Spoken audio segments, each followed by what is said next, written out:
Welcome again to Provisionally Approved, the podcast where nobody leaves until the podcast is done. I'm Mike Gorrie, and hashtag Gorrie Fact, when a Gorrie speaks in the forest and nobody's around to hear it, well, that's actually impossible. Gorrie only exists insofar as people perceive him.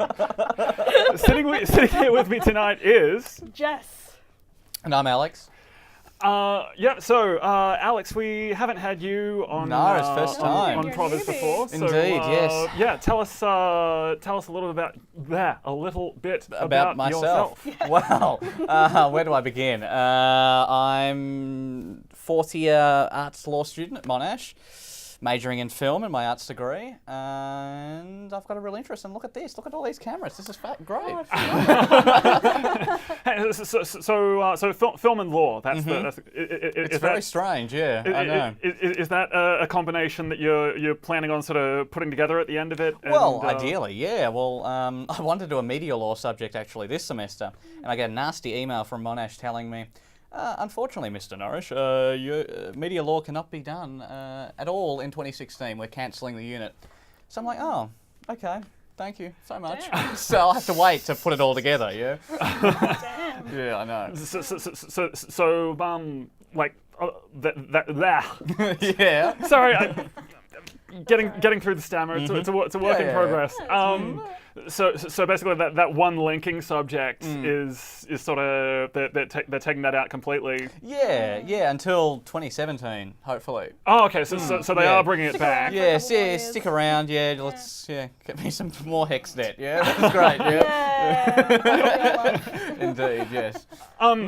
So basically, like, media and law sort of putting that together, that sort of probably puts you in a fairly good position to become employed. to become a producer almost. Oh, really. yeah.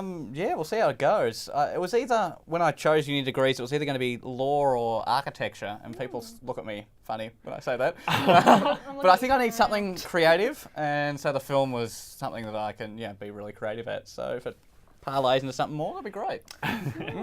Fair enough. Okay, so studying film as well.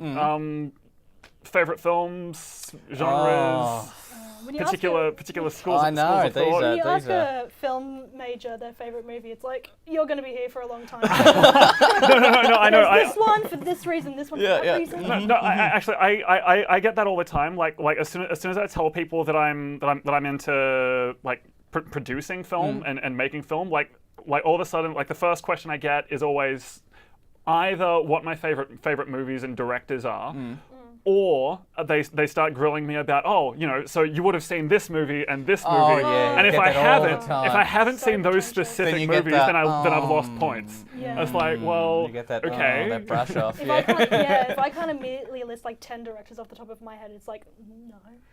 I have no idea who that is. Yeah, that sort of thing. Yeah. Well, so I think you don't necessarily need to know all the same directors and films in order to. Yeah, it's more interesting if you know different directors from other people who know different directors. Then you can be like, oh, this director's great. You should watch them. Yeah. And then there's some directors who have one really good film, and then others that you could never watch them again. Yep. There's plenty of those. There's plenty of those. I was like, is there a good? M. Night Shyamalan. I was literally on the tip of my list. The one good film, and then the rest is. It's certainly not The Happening. I can tell you that now. Well, I'm pretty sure there's a term for that in the music industry. I don't remember what it was, but it's something to do with like second album syndrome or something like that. That as well. Yeah. Second album syndrome is never as good as the first album. Yeah, exactly. Because it's that thing of like, you sort of not even necessarily the first one, but the first one that makes it. You've sort of put a certain amount of all the energy and stuff. All the creative energy into it. You put all the creative energy into it, and it's like 100%. And basically, like, you're not even sure that it's going to make it, so it's got to be 100% passion. And then the second one, it's like, okay, we're doing this because we have to do another one. Either that, or it sort of goes, okay, we've done this, now let's go so much bigger, and it gets too ambitious and sort of It kind of crashes. Well, the same sort of thing in like plays. Like the first night, you'll have all the adrenaline. You haven't done it in front of people. Let's go. So Then the second night is never the same. It's always the dodgy one. Different. And then last night you get that same adrenaline because you're not going to do it again. Yeah, it's the same sort of thing. Yeah. Well, yeah. Like I've found. I mean, I haven't really done theatre since high school, and I've done I've done like one or two things since, but nothing sort of outside of small theatre. But like for like like doing it right through high school, the pattern was always like the dress rehearsal. Everyone would be like, "Oh God, this isn't going to work." I've forgotten everything. Always. Everything goes wrong, and sort of it's like I actually had one production in around the middle of high school where it was at the point where most of like a whole lot of people in the production were sort of telling their friends, "Oh, this isn't working, don't come to it," which obviously like a really stupid thing to do, right? Because it, Oh, you're lying, people. You're lying. Oh my God. It's the best thing. Come see. yeah, Bums in the seats. because it's like once you've done that, you can't recover from it. No, definitely not. No. And yeah, so and then on the first night everything comes together, and of course by then they've changed their minds. It's like, oh, come see it. Second night everything goes wrong. Yeah, and then they come on the second night and they're like, oh, you were right the first time, sort of thing, Yeah. High school theatre is always like 2 nights. They never do like more than 2. Oh, no. So my experience was usually 3 or 4. Yeah, 3 or 4, yeah. My school only did 2. Maybe I went to a lazy school. Just like, just do 2. For 2 nights in a row. No. Lots of other sort of small time theatre stuff around for teenagers, young people, all that sort of stuff. Like they were doing sort of 2 performances. But yeah, like basically my mouth, words. My high school musicals, they were always sort of trying to milk it as much as they could. Oh yeah, try and get as much money as you possibly can. Yeah. Yeah. To the point where sometimes it'd be sort of 2 performances one week and 3 the next. Or, oh really? Oh wow. Yeah. Okay. Yeah, it would go for a couple of weeks. Yeah, we always had the Sunday matinee. See how that goes. Oh yeah, the Sunday matinee. That's the best. Because you love coming into school on Sunday, in costume. No, there's actually a weird thrill to it. It's like, oh, I shouldn't be here, but I'm here. Well, also, matinees you get a very different audience as well. You do. Yeah. It's all the old ladies. All the old ladies and the kids. The old ladies. Yeah, and the little kids. Yeah. So of course, all this. Like I remember being told, for a couple of times, ramp up the slapstick because that's what will get the laughs this time. Like if the matinee, we've got the kids in the audience, that's what they'll get. Yep. So heighten everything. Just like ramp it up, go silly. Yeah. And of course, some people would, and some people just wouldn't know what to do with that. Yeah. And so you get this massive disparity between. That's what makes it all the more entertaining, honestly. Oh yeah. Or when things go wrong, that's all I find. That's always more entertaining. Like you see something, you go, no, that shouldn't be there, or something. I've definitely had some instances in high school productions where it's just gone horribly wrong. I remember, I would have been 14, year 8. We did a production of Lady Windermere's Fan by Oscar Wilde, and I was like the chubby old comedy relief in the whole play. Yeah. And there's meant to be a moment where something scandalous happens, and it's like, everyone's like standing up from their seats. It's like, oh, this is madness. And the light. And it happened every single night. The people who were doing the lighting didn't turn down the lights soon enough, so we would just be standing there looking shocked for like 8 seconds too long. And it happened the first time, and I was just like, I'm just going to sit back down and pretend nothing's happening and just take a sip of this pretend whiskey that's on the table that's actually really cold. Too cold. I actually have a similar story. Like if either of you guys have seen Hello Dolly at all? Yeah. Okay. You know that scene in the restaurant where you've got the 4 on one side of the room, like at one table, and then you've got what's his name, the old guy. I can't remember the characters' names. Yeah, I can't remember, but you know who you mean. Yeah, I know. Yeah, definitely. You've got the old guy and Dolly sort of on the opposite end of the stage. You've got these little dance numbers in the middle. But basically, like there's a bunch of different segments that sort of like swap between the two. And like I was Cornelius in this. And so we had the 4. And what happened was that the first segment of dialogue we accidentally skipped the cue line and went straight into the second segment. Oh, no. And then when we got there, we accidentally skipped the cue line again and went straight into the third. So we used 3 segments all in one go. And then so like of course we had to take into account the lighting cues so that they knew when to switch the lights as well. So we smashed out a queue line, basically just by sort of finding our way to it. And then, of course, we had to just sort of freeze. We can't communicate because we've got the audience right in front of us, and we've got to come up with two whole new segments plus queue lines in order to sort of get the rest of the thing to flow. Somehow we managed it. I don't know how. You're getting secondhand trauma. Yeah, I think so. Yeah, definitely. But it's one of those things. Just we got to the end of it, and we were sort of sort of massive, sort of relief. We didn't completely screw it up, and sort of all like it was a really sort of it was a really strong bonding experience. Oh yeah, definitely. Yeah. But it was one of those things where years later, I still have that nightmare. You wake up sweating in the middle of where that happens again, and and then we can't fix it. Oh, I have a similar recurring nightmare that traumatized me to my core. I was on backstage crew, and I was moving a set piece in, and it was Beauty and the Beast. And the Beast is singing, and we were very ambitious with our sets. There was this one piece of set that it rotated out and extended. Right, and so the Beast was there at the end, the light was there, and he's singing. And the stage manager goes, Alex, you're the smallest. You gotta go out there. Something's wrong. I go, what's wrong? No, I put the brakes on the end of the thing. And so he's singing, and it's flopping around like a fish, and it's swaying, and you go, oh. And so I'm crawling under this thing. I have to put my hand out into the light. Where's the brake? Oh no, it's on the other wheel. So I had to go across the other side. Oh, most traumatic thing of my life. Easily. Oh. Can you just imagine this hand just his hand, and it's just I'm sure the audience was like, what is that? No. He shouldn't be flailing around like that, and we shouldn't be seeing that hand. I don't remember this in the Disney version. Oh no, definitely not. Yeah, I don't remember the Disney version having OH&S problems. Definitely, I mean, the Beast kept his castle to a certain level of safety. Oh, I know, but Dear.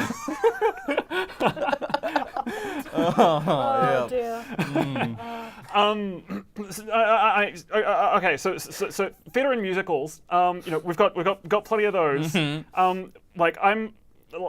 say personally, I'm not the sort of person who enjoys watching musicals. So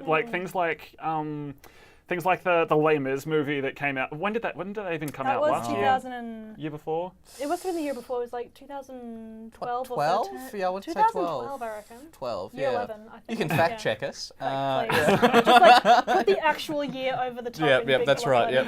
Note to editor.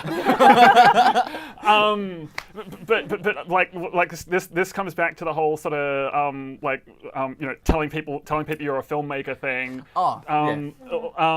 I also occasionally comes up in conversation that I used to take singing seriously in high school. So of course Les Mis comes up then. I didn't watch the movie because I don't I don't know. Watch it for laughs and nothing else. Yes, definitely, yes. And cringe-worthy cinematography.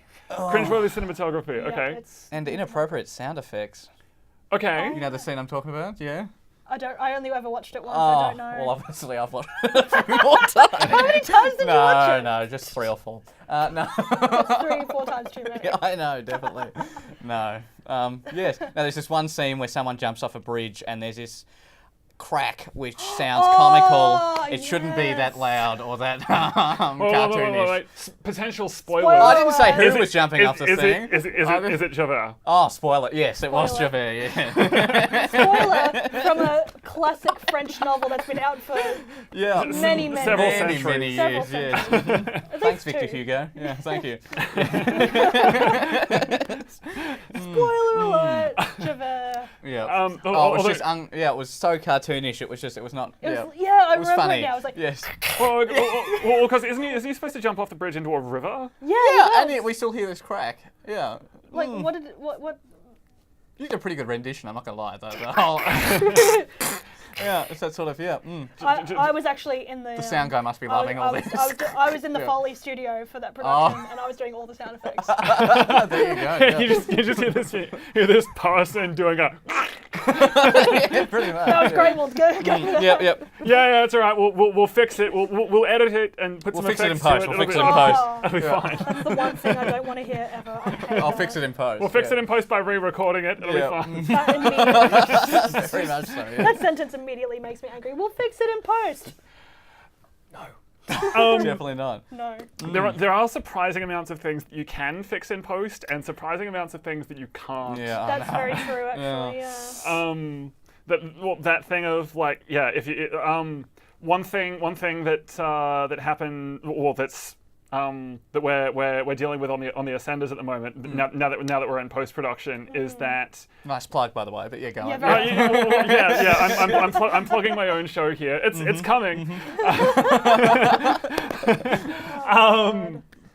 One thing we often had to do is shoot scene. We had to shoot a couple of scenes multiple times over, because we'd shoot it once with one set of actors, and then shoot it a second time with a different set of actors on the other side of the room, because we weren't able to get them on the same day. Oh, okay. And right. when you get things like lighting shifts, Yeah. or someone, or like, or we forget to get like a cutaway shot to somebody's reaction, or that sort of thing, you can't really go back and get know. that. And so it's just like, okay, now we're stuck on this bit with just like one long shot of the person talking, and it's really awkward.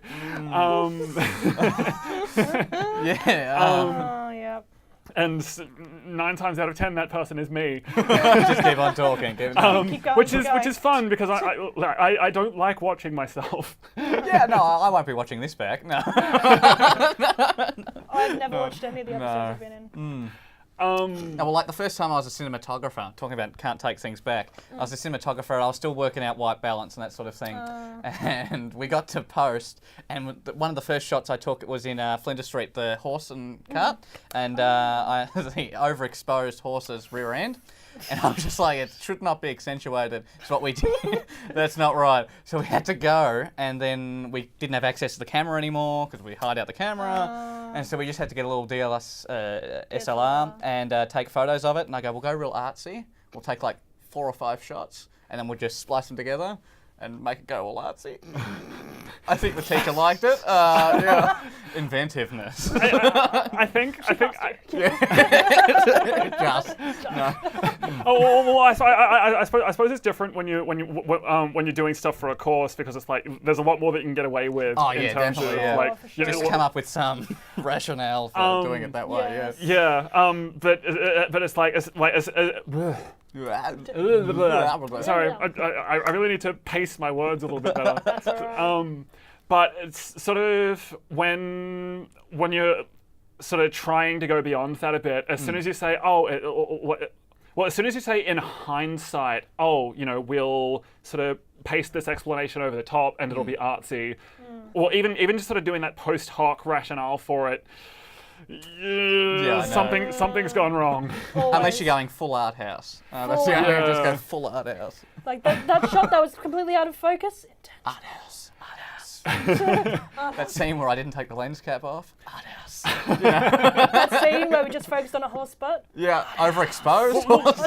Well, that's the thing. Sometimes you can get lucky, and when you do, it's amazing. It really yeah. is. So, That's like right. sometimes you get lucky, and the end product will be better than what you would have had otherwise. Yeah. For sure. Yeah, and definitely. those times are amazing and worth pursuing. For sure, yeah. I like that feeling when it all just comes together. When And you're just like, I didn't screw it up. this time. No. This time. This is coming back to improvising 2 whole segments. It's that thing of when you have that moment where you realize this is a moment where everything could go absolutely horribly wrong and ruin everything. And then you realize, well, hang on a tick. No, it doesn't have to go that far down. We can bring it back up to here, and like that's just. It's fake it till you make it, sort of thing. That's sort of, That sounds Just about keep right. it going. The show must go on. Every time that happens, like it doesn't matter what the context is. That's a huge relief. Oh yes, definitely, yeah. When you didn't completely tank it, yeah. It's always a nice feeling, yeah. Definitely. Well, also just immensely satisfying when you realize, well, hang on a tick. I saved it. Yes, saved yes, it. definitely, yeah. I did it. It's okay. Yes. It's okay. Definitely, yes. Oh, for sure. Oh, yeah, one of the best feelings. Yeah. Well, yeah, and I suppose that comes back to the whole theatre thing in the sense of like there's always something going wrong. Oh yeah, and but like the audience doesn't know it. Yeah, they You know, that's the whole thing. but there's always sort of the thrill of that split-second save. Like, Oh, I yeah. forgot my Oh, line. yes, definitely. Someone jumps in, in and and it's saves like, it. yes. Yes, we're a family. You saved me. Thank you. I'll Yeah. save you next time. Sort of thing. Yeah. It's like, I'll get you. It's all right. Well, I suppose, like when it comes, from my experience anyway, when it comes down to it, like not just in theatre and film or even art necessarily, it's that most of my experiences with just about everything, like across the board, it's that thing of like sort of. Not necessarily a charade, but like just sort of like things going wrong, but then like you sort of cover for it and sort of have like the things that work are the times when you have the best backup plans. Yeah. Okay. Yeah, I see what you mean. Yeah, definitely. It's nice to have that security of a backup plan. It's, it's when you don't have the backup plan that it's all like everything just goes to shit. yeah. Oh no. Oh, no, not again. No. No. I don't have to crawl under that set again with the brake. No, never again. The hand. The hand. Yes. Oh, yeah. So doing film and law, like even if the plan is to get more into film, law is the redundancy, right? Yes, definitely. Yeah. that was the whole idea of doing a double degree. Let's have something to fall back on in case one of them don't work out. You know. Although if you think about it, like you could, if you ever like went big for, I'm just assuming. Yeah. Like, well, of course. Oh, You're yes. going to be a big filmmaker, of course. Yes, thank you. Like you could, like, be in legal right discussions for your own movies and all that sort of stuff. So you have that. Or law. I start Because writing courtroom dramas or something like that. Exactly. You know, sort of thing. I saw a program the other night with Rebel Wilson, and she did a law degree. And she whenever she does a movie, she's always talking about her own contract and her rights. Oh, and yeah. She like blows people away because she always plays like the dumb person in every single movie. And people are like, "Oh my god, she's actually really you're smart. You got the law degree? Yeah, no. So that could kind of play it to Oh, into yeah, it, definitely. like, Yeah. Yeah. The whole idea of reading over contracts. Yeah, I've already got a few people wanting me to do that now. No, I can't, mate. No. I'm not qualified. No, Unless you want a dodgy deal. Yeah, I'm as soon as the graduation ceremony That's right, ends, then I all can. the contracts Then come that's in. right, yeah. There you go. All in my As soon little as the box, certificate's yeah. in your hand. Well, I think like as a general rule, like a lot of them, not necessarily like all the most successful artists, but most of the ones that are sort of like the most that end up sort of being the most well spoken and the most interesting to follow, and a lot of the strongest ones, I suppose, are the ones that like like most of them will also be doing something else. Yeah. And it's that thing of like. Sometimes they'll combine those skill sets. Yeah. Other times they'll just sort of have those things like sort of not necessarily complementing each other, but as soon as you get tired of one thing, Then you go to the other. Yeah. Then you can definitely. just like have your brain focus on something else for a little while, otherwise you'll go absolutely insane. Yeah. That was the other reason for doing That was the double other as well. reason. Yeah. There's a lot of reading in law, and I go, well, let's make a film. I find it's stressful, but a good kind of stress. That Yeah, sort it of is a thing. good kind of stress. You enjoy it a little bit more than reading a 100-page judgment. That sort of thing. Yeah.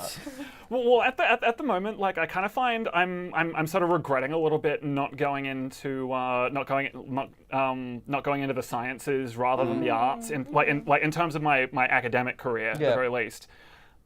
Just from the perspective of like. Being well versed in science, and anything else really, like, but like science in particular, like most of my favorite authors at the moment are also sort of And they're kind of science oriented. Yeah. Like not necessarily, like not all of them are necessarily, working as scientists. But they still have that. But they'll be really knowledge sort of, behind them. yeah. But it's something that they'll be really passionate about, and then their writing or their art or whatever will just sort of be sort of a side thing to that. Yeah, And it's kind of like The Martian. I was just about to bring bring that that up. up. Yeah. The name of the author escapes Andy me. something. Andy, Andy Weir? That's right, Andy Yeah? Weir. Yeah, bam. 'Cause- Nailed it, guys. Good Yeah, hustle. It was absolutely. It was my favorite novel last year because it had this incredible story, but it also brought in a lot of Such the of the science stuff. of it. Yeah. I Yeah. was like, blown away by a lot of sometimes the I couldn't science. understand it, but at the same time I could. It's like I understand what you're doing. And apparently it's quite like plausible. It is, Like the whole yeah. science behind it. Like had other scientists back it Well, up. well, I'm pretty sure in the preface to the at least recent publications to the novel, he talks about how he actually studied not astronomy, but like what, space engineering, like Yeah, that sort of thing. Yeah. That's what he was studying. and basically like he didn't set out to write the novel. It was more like he was sort of exploring all these possibilities of like what would happen if. Yeah. And the then novel that just turned sort of into- like the story for the novel just sort of formed from that, because it's like, well, if you've got all these what would happen ifs, then it becomes pretty easy to sort of calibrate that into, okay, how do you just combine all the answers to those questions into sort of a gradual sort of build up. Into a Yeah. structured plot. Yeah. Yeah. And then Yeah. you sell millions of copies. You got very lucky, didn't you? yeah, incredibly lucky. I'd love to sell millions of copies. That's like, because I'm a creative writing student, so that's like the ultimate yeah, dream. yeah, so it's like definitely. I just need to write my magnum opus and sell millions of copies. Yeah. That's an achievable goal. Or you can write fan fiction. They've had some You know, success with yeah, that. I could be E.L. James, but then Yeah. I'd die with lots of regrets. But lots of money. That is true. That you is know? true, yeah. Actually, the funny thing about James, I was doing a subject last year called adaptations, and we had to look at fan fiction during one of the weeks, which was brilliant. And for our final project, we had to do a creative piece based around one of the concepts that we explored. So I went with fan fiction. So I wrote a fan fiction about Stephanie Meyer kind of wrangling Robert Pattinson, who was actually a vampire, and he was killing off Twilight fangirls. I love it. That's good. And then in the end, there's a big bloodbath. He kills Kristen Stewart, and it's like when they're filming New Moon in Italy, and it all falls to shit. And then Stephanie Meyer has a psychotic breakdown. I got a HD for that. There we go. Yeah, That's that's awesome. kind of If you didn't amazing. get a HD for that, I was just like, oh. I'll just put that up nothing. on Amazon. Yeah. Sell them. Link it's below, funny, yeah? it's Yeah, not- there you go. Well, it's funny that you bring up fan fiction though, because like fan fiction is generally regarded as being sort of a really sort of low status. Yeah, it is. Yeah, but at medium. the same time, it's coming more into the public discussion. Yeah, And becoming more accepted in a way. Well, actually, like I don't tend to like go looking for fan fiction generally, but one of my favorite pieces of writing is actually a fan fiction. Oh, I hope yeah. you're talking Okay. about the one I hope you're talking about. Is Harry Potter and the Methods of Rationality. it's Harry Potter, but I was thinking of a different one. Oh, you're thinking of My Immortal. That's the greatest thing I've ever read in my life. Okay. No, but talk about your one. Just for the audience, My Immortal is basically the room of fan fiction. Now there's a film. Yeah. Yeah. That's the thing. There was a web series made of My Immortal. It's Oh a real my god. thing. So good. But basically, it's a Harry Potter fan fiction that's widely regarded as so fascinatingly bad that it's entertaining. In the same way that The Room is fascinatingly bad. Anyway, no, but the one I was talking about, Harry Potter and the Methods of Rationality. Basically, it's written by this guy who. He's really heavily into AI research, Okay. and he sort of applies that to a whole lot of other things, like in terms of sort of human decision making processes and all that sort of stuff. Like he's really famous for it. Okay, yeah. Famous within. In his field. Yeah. Very famous in sort of certain circles. Okay. And so basically, like, Methods of Rationality is basically the first year of Harry Potter in a world where Harry is like a super genius rationalist. Okay, yeah. So of course, he's sort of like really well versed in decision theory and the sciences, and he's grown up reading science and science fiction. Put him in a school for witches and Put him in a wizards. school for witches and wizards, and of course, he instantly starts unraveling all these meta rules for how Yeah. magic works that nobody else is aware of. Oh, I need to read it. Oh, yeah. Yeah, it's I mean, like, there are some legitimate criticisms of it in terms of like he wins arguments just like a little bit too easily sometimes in terms of like like the dialogues that he has are extremely intelligent, but it's sort of that thing of like, well, in the real world, people wouldn't be that willing to listen, right? Yeah, okay, Exactly. yeah. But at the same time, it's just. Well, I'll put it this way. I learned a lot from reading it, both about science and decision theory. So, yeah, and I was heavily entertained in the process. So There's a Best of both worlds, yeah. Best Yeah. of both worlds. There's another fan fiction that's kind of like that, and I wish I could remember the name of it. I'll probably tell you later off camera. But I started listening to it. I read like a reading of it. It's Harry Potter, first year of Harry Potter, but it's Hogwarts is a religious conversion school, so everyone's like a hardcore Christian. oh wow. It starts with Harry being raised by the Dudleys, and they're hardcore atheists. And then, and then Hagrid comes in and tries to take him away and talk about, there's a special man that you could learn about if you come to Hogwarts. Who's that? God. Oh no. And Dumbledore is represented as like this denim-wearing, plaid shirt, friendly kind of guy. And he's like, I'm going to teach you about Jesus. And Harry's like, wow. It's Tie-dye so shirt, amusing. you know, no. so amusing. I'm not sure whether to be creeped out or fascinated by this or It's both. It's At the same fascinating. time, yeah, definitely. Oh. So there we go. There's our readings Yep. recommendations for the week. Tell us what you They're think they're next all time. Harry Potter fan fiction. Leave your comments in the iTunes store below. Or in the YouTube comments. Oh dear. No,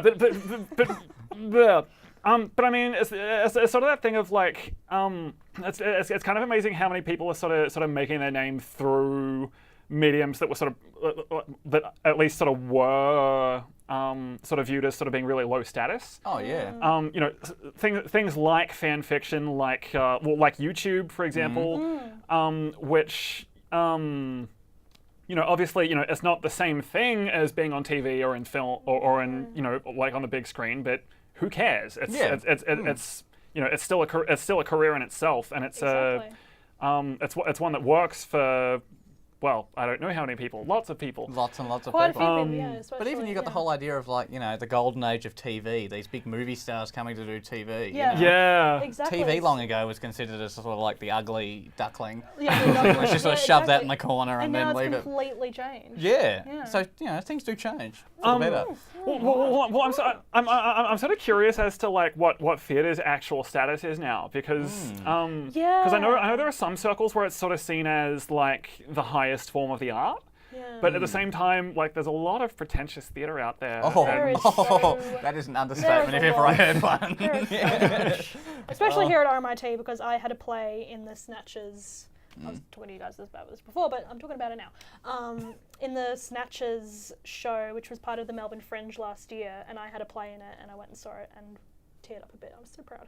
But We don't have any tissues, I don't know. no, It's okay, yeah. it's okay. I'll just use my hands. Pull through, pull through.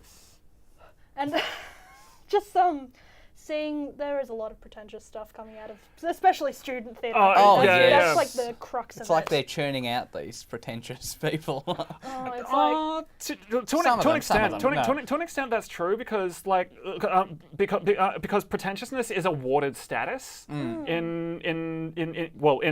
in a lot of student circles, not all of them, obviously.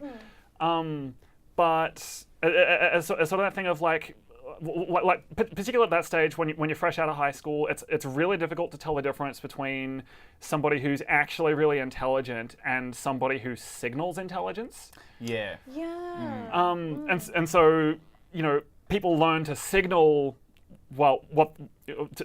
people learn to signal what they think is intelligence, which ends up being pretentiousness, and yeah. They say things that they think others will then see them as intelligent. Yeah. Does that make sense? That does. Yeah? I That was a think- very long what? Yeah, no, okay. No, I get Yeah, it. move on. Yeah, no. Well, it's a very well, like it's a very easy trap to fall into. Oh, like, yeah, definitely. I catch myself like sort of falling into that trap sometimes. Like, for example, pretty much every time you catch me monologuing, which is a lot on this show. Really? Oh, what? No, well, no. Oh, no, stop. No, just kidding. Yeah, well, I can stop. I can stop monologuing. No. Continue. Please don't stop. But again, like that kind of creeps into that same thing that I was talking about before about like about sort of covering the gaps. So it's like, you can't see that something's gone wrong here. Yeah. Well, some people can see that what's gone wrong, but only when they're like really sort of Really clued into it, yeah. well, when they're either A, paying a lot of attention to it, or B, really know what they're looking at. Yeah. I think a lot of it just stems from insecurity. Like, people just use fancy terms and facts and all that sort of stuff to make up for the fact that they're not happy. I don't know, I'm just delving into some deep shit, I'm sorry. This is real deep psychological. I feel like I need a couch Actually, that's and one then thing you I get the regret. notepad out. No. That's one thing I regret not studying. I nearly did psychology in Yeah. high school and at uni, but then I decided to go creative writing instead. Which will get you some insight into the Yeah, 'cause human mind there. I'm always writing characters and I have to Yeah, analyse exactly, their yeah. mindsets and all that sort of So stuff. you get and that delve same deep. sort of, Yeah. You know, thank you. There we go. Yep. That's what I'm here for. Yeah. Oh, no. well, thanks. But no, that's true. Yeah. Well, yeah. I mean, there's nothing inherently wrong with that. Oh, no, definitely not. No. of course. It's sort of just that thing of like, well, it happens to be a field where there are a lot of people who, sort of fall in with some very bad habits. Yes. That doesn't necessarily mean it's a bad field. It's just, sometimes you've got to be discerning about how. There's always some bad eggs. There's always There bad are- eggs, yes. There always are. Yeah. Sure. No matter how good the egg salad is, there's going to be a few bad eggs ruining it for everyone. There's always going to be that one egg that's like, That's Something's kind not right of funky. here. That one bad No matter egg how is much like, you know what, I'm dressing going to you put ruin in- the whole egg salad because it's all mixed in there. Yeah, that's right. No That's matter right. how much yep. mayonnaise you put in there, that you can still trace it. The I'm gonna metaphor's stop. extended a Yeah, little bit too far. this might be the wrong analogy. And stop. But I mean, obviously, it does sort of tarnish the image a little bit. Yeah. Yeah. In the sense of, well, in the same way that people look down on fan fiction because of things like My Immortal.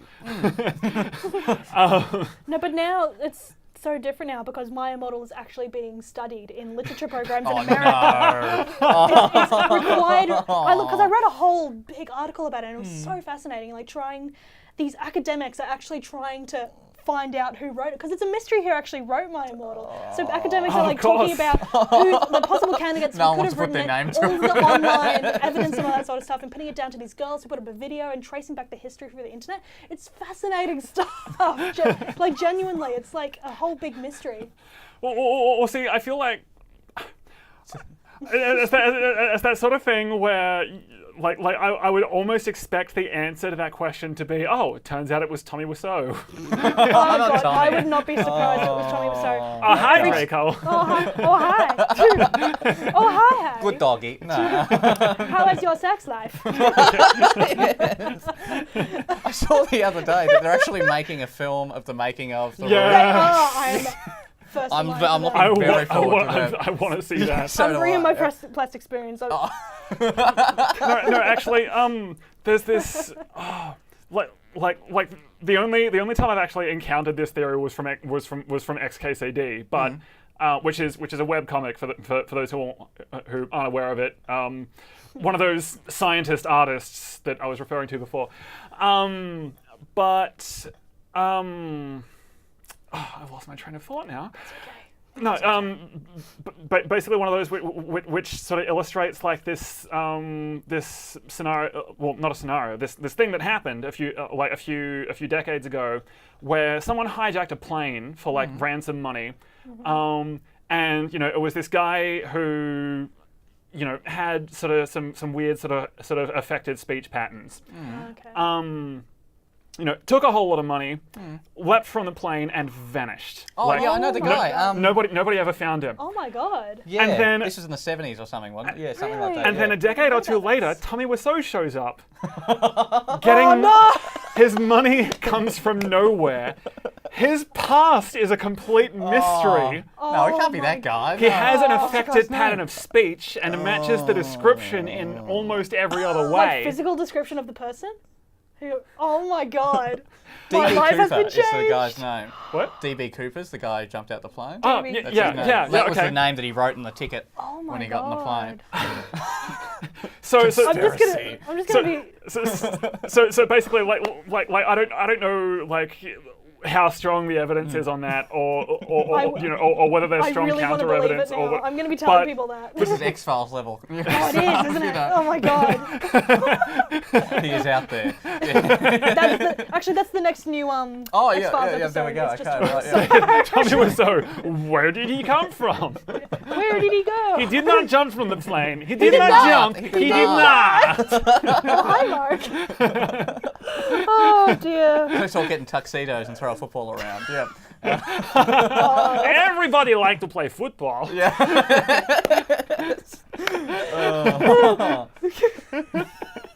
I'm trying to hold back quoting the film now, so it's just like the rest of the podcast is just going to be the film quotes. I'm kind of ashamed to admit that I've never actually seen The Room.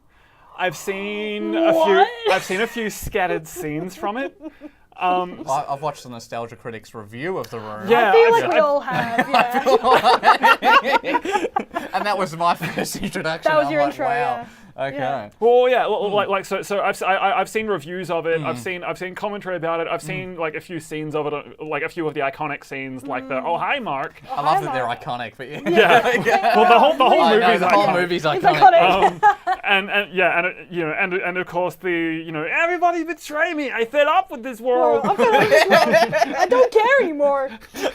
No, but really, you have to go down to Cinema Nova when it screens there like a couple times a month. and actually every go- fortnight. I every think on fortnight. Mondays. Is it Mondays? I think it's Mondays. Go check the page. Yeah, let's just plug the Nova. Yeah, they're not paying because us, we can, but and why they not? could. They were very, very nice. Oh hi Nova. Oh, hi. I did not. We did not plug you. We did not. Is he dead? Yes. Speaking of really bad movies, though, one Here we go. sort of iconic bad movie that I have seen is Birdemic. I've seen Birdemic too. No, I haven't seen. No, Okay, let I'm me. missing out. Obviously, prepared You're going, for- okay. The greatest film you will ever see. I'll try to set the scene. Basically, the director describes it as a genre blender between a romance and a thriller. What that ends up meaning is 45 minutes of this random guy who works in, I don't know, some kind of environmental Some sort of, something. I don't even know, it's like some sort of insurance company or something like that. Okay, Or- insurance. I don't even Either know. or, Yeah. It honestly He does works not in an matter. office. They have something to do with sustainability and Okay, like yeah. and like Oh, trying yeah, to push that. Actually, that's right, yeah. Meets this model, I guess. Asks her out, and they go on a few dates, and nothing happens. They just go on a few random dates. Yeah. The camera, like you get minutes at a time of the camera just like sweeping around a mural. Okay. Yeah. Someone loves these And then sweeping shots, suddenly, 45 minutes in, birds attack. and this is like an establishing shot of establishing photo of a cityscape. With, Oh, no. with badly rendered CGI birds, like making a looping sound effect over the top of it. No, but the bird, And then one of them dive bombs a building with a plain sound effect, and it explodes. like a And it's a bird. and then explodes. Was this before or after 2001? This was after. Okay. This yeah, was we'll just go late straight for it. 2000s. Like, Yeah, it must have been. Yeah, Not too 2007. long ago. 2007, I think 8. so. It must have been. Ish. I reckon, yeah. Yeah. Because they did a sequel and it wasn't as good. Oh, I heard.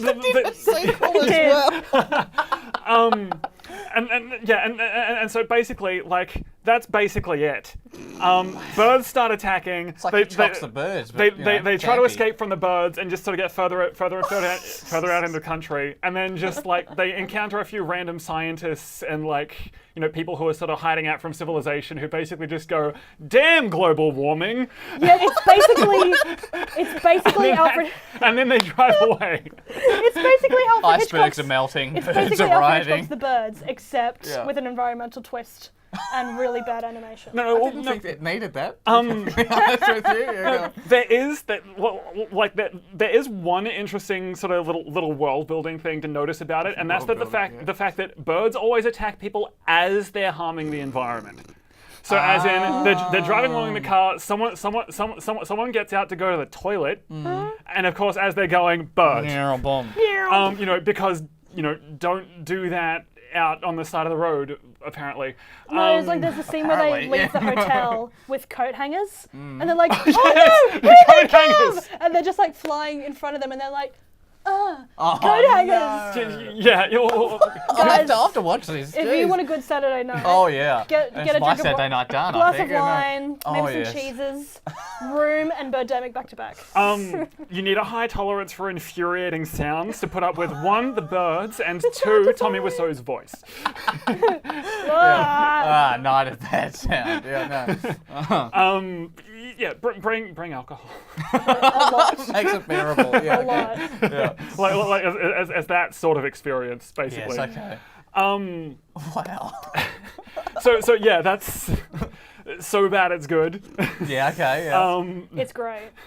Yeah. I mean, evidently, I need to read My Immortal because You do, and actually see the room. It's great. But It's all our Saturday nights done. I think. Just Yeah, there we go. That's your night. That's your weekend. that's my Yeah. weekend done. It's a bit sad and pathetic, but it's my weekend done. Yeah. Yeah, but this is sort of that thing I'm talking about though with the like I like talking about things like bad movies and then I haven't seen half of them.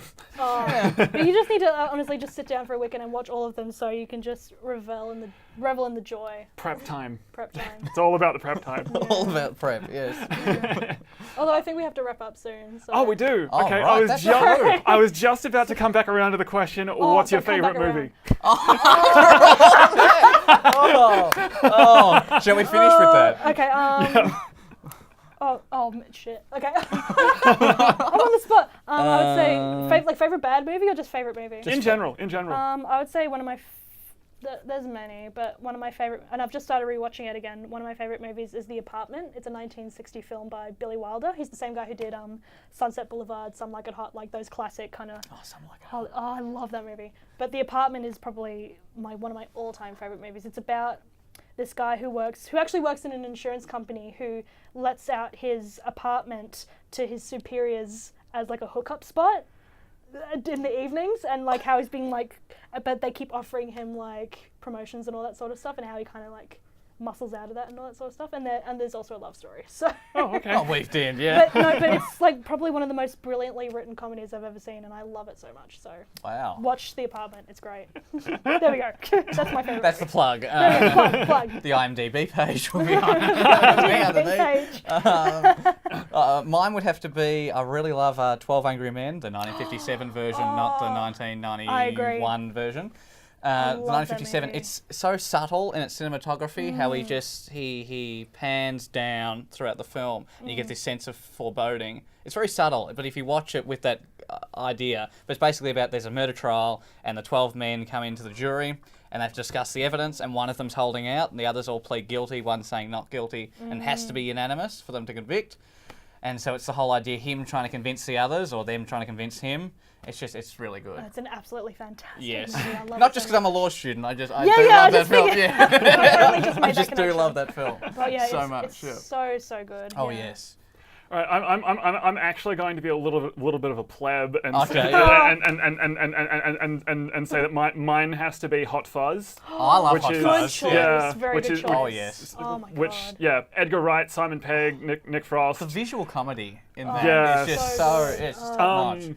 Yeah, Yeah. just like sort of part like it's sort of almost like a mystery thriller It is. Yeah, a little bit. partially, Yeah. and then it sort of becomes like a buddy cop comedy. It really and, does. and it sort of but it blends all those elements together without missing a beat. Yes, And definitely. it just That whole trilogy really. Yeah, the of film. Cornetto The trilogy, yeah. Cornetto trilogy. Yeah. Yeah. So good. Oh, Jeez. World's End wasn't. No, it wasn't the as best. good. It That was wasn't probably the best. weakest of I the agree, three. for Yeah. sure. But yes. Yeah, I'd say Hot Fuzz, Shaun of the Dead, Yeah. and then At World's End, in that order. Anyway, In that anyway, way. on that note, it's time for us to wrap Yeah. up. So this has been Provisionally Approved. I've been Mike Gorrie. I've been Jess. I've been Alex. Thank you very much for having me. Our pleasure. Thanks for tuning in, and we'll see you next week.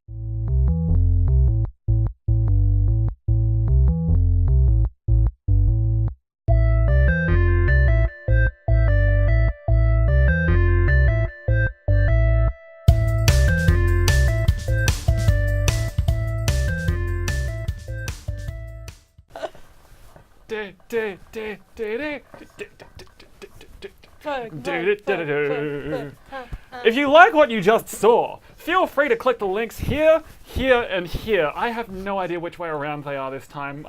It's lost me entirely. I'm just pointing at things, and you guys are dancing. We are. Join in.